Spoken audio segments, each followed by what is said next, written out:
Donc on va commencer notre cycle de 2 émissions consacrées à l'imam Al-Hassan, sur lui la paix. Alors, pour commencer ce nouveau cycle, est-ce que vous pouvez nous dire qui est l'imam Al-Hassan, et puis quelques informations relatives à sa naissance, quand est-ce qu'il est né, où, etc. Oui, bien sûr. Donc, salam alaikum à tous nos auditeurs et auditrices. Toujours très content de poursuivre ces émissions parmi vous. Donc, pour répondre à ta question concernant la naissance de l'imam Al-Hassan, sur lui la paix, il faut savoir qu'il est né en l'an 3 de l'Hégire, dans la ville sainte de la Mecque, dans la ville sainte de Médine, pardon, excusez-moi. Il est le petit-fils du prophète Mohammed, que les prières à la paix de Dieu soient sur lui ainsi que sur sa sainte famille, et fils de l'imam Ali et de Fatima Zahra. Donc il est le grand frère de l'imam Al-Hussein.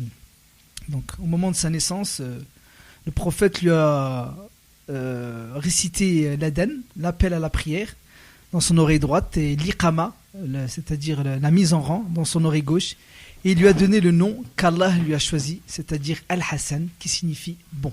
D'accord. Alors par rapport à l'adhan, et puis que tu nous as dit, donc qui est l'appel à la prière, c'est quelque chose qui se fait pour tous les enfants, pour tous les nouveau-nés aujourd'hui. Cet appel à la prière, c'est pas le prophète en faisant ça à son petit-fils l'imam Al-Hassan. Il nous a montré la voie en quelque sorte, et c'est devenu une tradition, le fait de faire ces rites. Bien sûr, ces rites sont devenus une obligation pour chaque musulman qui naît. Mais il n'y a pas que ces rites, il y en a d'autres. Par exemple, le prophète, il avait ensuite donné l'aumône, coupé les cheveux du nouveau-né qui était âgé d'une semaine. Il les avait pesés et avait donné l'équivalent de leur poids en or ou en argent à des pauvres. Donc, comme je l'ai dit, chaque musulman doit obligatoirement suivre ces traditions prophétiques. D'accord, très bien. Comment est-ce que le prophète considérait son petit-fils, considérait l'imam Al-Hassan, pardon? Donc, le prophète Mohammed, que les prières et la paix de Dieu soient sur lui ainsi que sur sa sainte famille, il faut savoir qu'il considérait l'imam Al-Hassan, d'ailleurs l'imam Al-Hussein aussi, comme son propre fils. À plusieurs reprises, les compagnons le voyaient porter ses petits-fils sur son épaule en disant « Mon enfant-ci est un maître, par son intermédiaire, Dieu va peut-être pacifier 2 groupes de musulmans. Mon Dieu, aime-le et aime celui qui l'aime. » Il faut savoir, quand il a dit cette phrase-là, il avait prophétisé des événements qui allaient se passer après sa mort, où l'imam Al-Hassan va effectivement être conciliateur entre 2 groupes de musulmans qui s'étaient opposés. Donc c'est pour ça qu'il avait incité les musulmans déjà à cette époque-là, à s'attacher à l'imam Al-Hassan. D'accord. Alors est-ce qu'on a d'autres paroles, d'autres hadiths du saint prophète concernant son petit-fils? Bien sûr, il avait par exemple dit devant tous les musulmans qu'Al-Hassan et Al-Hussein, sur eux de la paix, sont les 2 maîtres de la jeunesse du paradis. Donc c'était vraiment pour montrer leur importance. Et l'imam Al-Hassan, sur la paix, on raconte qu'il ressemblait au prophète. Donc d'ailleurs ce dernier, il lui avait dit: tu me ressembles physiquement et moralement. Donc on raconte que l'imam Al-Hassan, sur la paix, il ressemble au prophète, et que son frère l'imam Al-Hussein tirait plutôt de son père l'imam Ali, sur lui la paix. D'accord.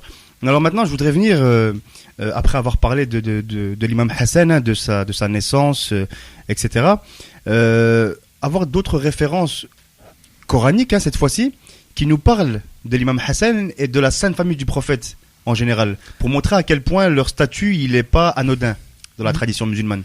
Effectivement, il y a plusieurs versets qui ont été révélés au prophète, sur la paix, en l'honneur de l'imam Al-Hassan et sa sainte famille, de la famille du prophète. Donc le verset qu'on va citer, c'est le verset de la purification. Donc, il se trouve à la sourate numéro 33 et au verset 33. Donc c'est assez facile pour se rappeler. À retenir. Donc ce verset, qu'est-ce qu'il nous dit? Il nous dit exactement: Dieu ne veut qu'écarter de vous la souillure, ô gens de la maison, et vous purifier totalement. Donc il faut savoir, à chaque fois qu'un verset était révélé au prophète, donc le prophète avait pour habitude d'expliquer à qui était destiné ce verset et pour qui. Donc là, en l'occurrence, quand ce verset a été descendu, il se trouvait dans la maison Salma, c'était une de ses épouses. Donc ça, c'est le contexte de la révélation. Donc il était chez son épouse Salma lorsque ce verset a été révélé. Voilà, donc à cette occasion-là, il a fait venir Ali, Fatima, Al-Hassan et Al-Hussein, sur tous la paix.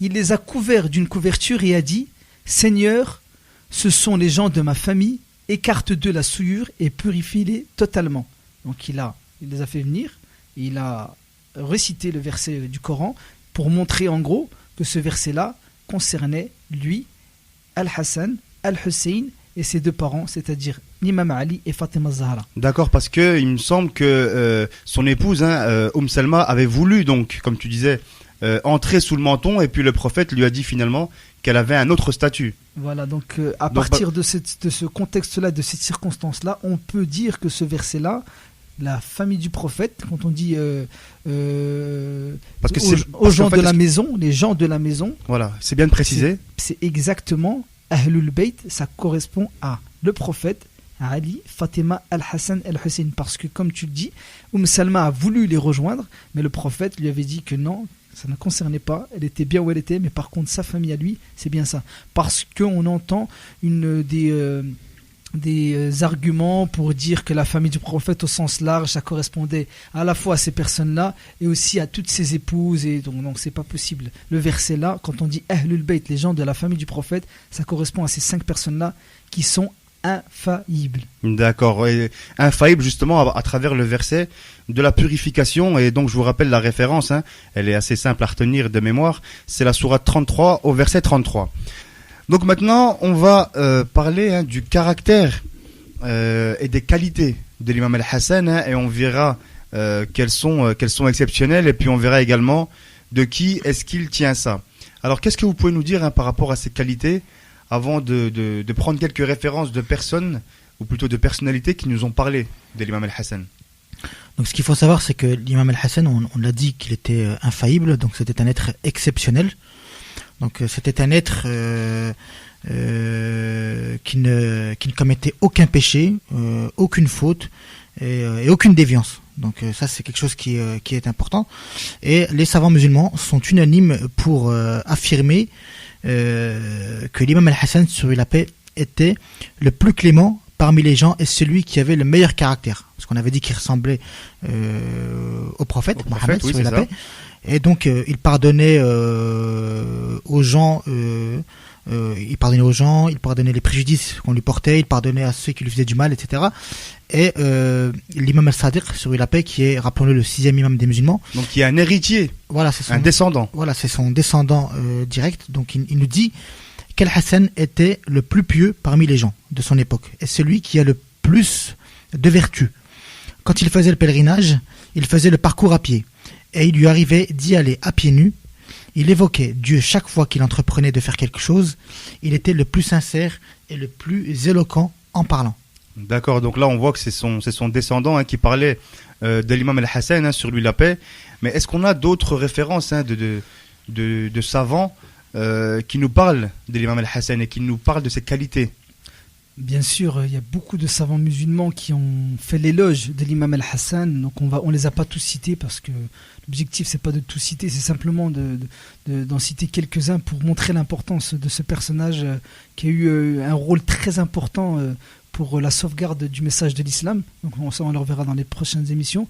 En particulier le célèbre historien Mohammed ibn Ishaq qui dans son livre, dans un de ses célèbres livres, il nous dit, pour cerner un peu le personnage, qu'aucune personne n'a atteint après le messager de Dieu un rang si élevé en matière d'honneur que celui d'Al-Hassan. On lui posait un tapis devant la porte de sa maison, et à chaque fois qu'il sortait pour s'y asseoir, personne ne passait plus dans la rue par respect qu'on lui vouait. S'en rendant compte, Al-Hassan rentrait chez lui et les gens recommençaient à passer.